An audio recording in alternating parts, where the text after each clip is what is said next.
How to put white background on Instagram stories. So all you have to do is to go directly to your Instagram application here, and it will directly lead you to your home page.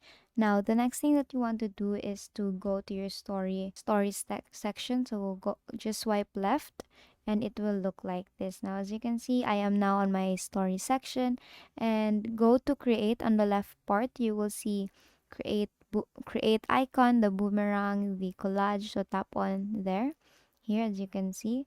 Now it is commonly like this. As you can see, if you on the bottom part on the right side corner, you will see this colors here. So if you tap on that, it will actually change.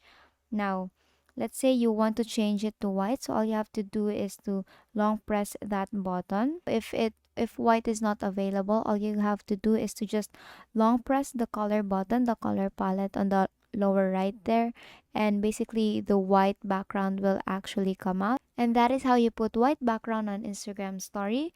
Now if it doesn't work, make sure that you have updated your Instagram application. And that is all for today. If this video helped you, please give us some thumbs up and subscribe to our YouTube channel for more tutorials. Thank you for watching.